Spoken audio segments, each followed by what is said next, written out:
കാട്ടുമൃഗങ്ങളെയും കന്നുകാലികളെയും ഇഴജന്തുക്കളെയും സൃഷ്ടിച്ചു. അവ നല്ലതെന്ന് അവിടുന്ന് കണ്ടു. ദൈവം തന്റെ ഛായയിൽ മനുഷ്യനെ സൃഷ്ടിച്ചു.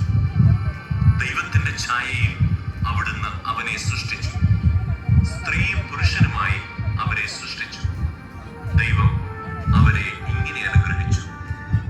അവിടുന്ന് കിഴക്ക് ഏദനിൽ ഒരു തോട്ടമുണ്ടാക്കി താൻ രൂപം കൊടുത്ത മനുഷ്യനെ അവിടെ താമസിപ്പിച്ചു. കാഴ്ചയ്ക്ക് കൗതുകവും ഭക്ഷിക്കാൻ സ്വാദുമുള്ള പഴങ്ങൾ കായ്ക്കുന്ന എല്ലാത്തരം വൃക്ഷങ്ങളും അവിടുന്ന് മണ്ണിൽ നിന്ന് പുറപ്പെടുവിച്ചു. ജീവന്റെ വൃക്ഷവും നന്മതിന്മകളെക്കുറിച്ചുള്ള അറിവിന്റെ വൃക്ഷവും തോട്ടത്തിന്റെ നടുവിൽ അവിടുന്ന് വളർത്തി.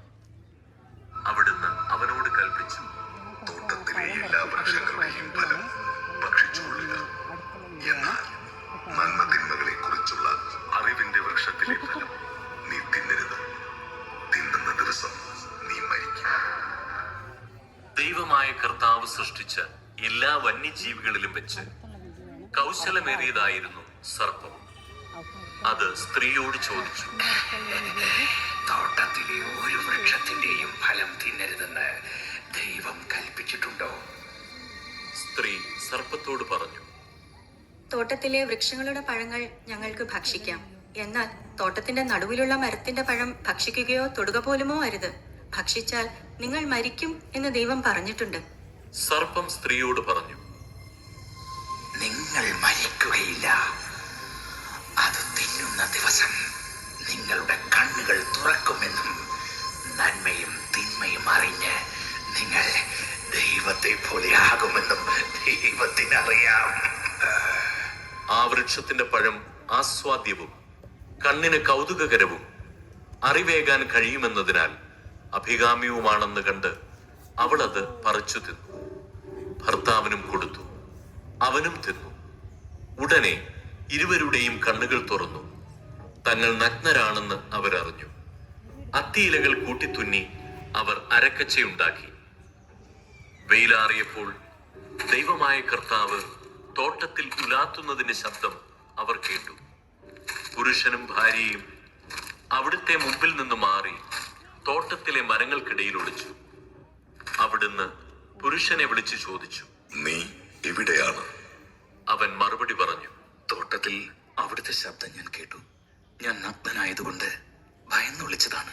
അവിടുന്ന് ചോദിച്ചു, നീ നഗ്നനാണെന്ന് നിന്നോട് ആര് പറഞ്ഞു? തിന്നരുതെന്ന് ഞാൻ കൽപ്പിച്ച വൃക്ഷത്തിന്റെ പഴം നീ തിന്നോ? അവൻ പറഞ്ഞു, അങ്ങ് എനിക്ക് കൂട്ടിന് തന്ന സ്ത്രീ ആ മരത്തിന്റെ പഴം എനിക്ക് തന്നു. ഞാനത് തിന്നു. ദൈവമായ കർത്താവ് സ്ത്രീയോട് ചോദിച്ചു, നീ എന്താണ് ഈ ചെയ്തത്? അവൾ പറഞ്ഞു, സർപ്പം എന്നെ വഞ്ചിച്ചു, ഞാൻ പഴം തിന്നു. ദൈവമായ കർത്താവ് തോലുകൊണ്ട് ഉടയാടയുണ്ടാക്കി ആദത്തെയും അവന്റെ ഭാര്യയെയും ധരിപ്പിച്ചു. അനന്തരം അവിടുന്ന് പറഞ്ഞു, മനുഷ്യനിതാ നന്മയും തിന്മയും അറിഞ്ഞ് നമ്മിൽ ഒരുവനെ പോലെയായിരിക്കുന്നു. ഇനി അവൻ കൈനീട്ടി ജീവന്റെ വൃക്ഷത്തിൽ നിന്ന് കൂടി പറിച്ചു തിന്ന് അമർത്യനാകാൻ ഇടയാകരുത്. കർത്താവ് അവരെ ഏദൻ തോട്ടത്തിൽ നിന്ന് പുറത്താക്കി മണ്ണിൽ നിന്നെടുത്ത മനുഷ്യനെ മണ്ണിനോട് മല്ലിടാൻ വിട്ടു. പാപം ചെയ്ത മനുഷ്യവർഗത്തെ യഥാസ്ഥാനപ്പെടുത്തുവാൻ ദൈവം ഏകജാതനായ സ്വപുത്രനെ സ്ത്രീയുടെ സന്തതിയായി ലോകത്തിലേക്ക് അയച്ചു.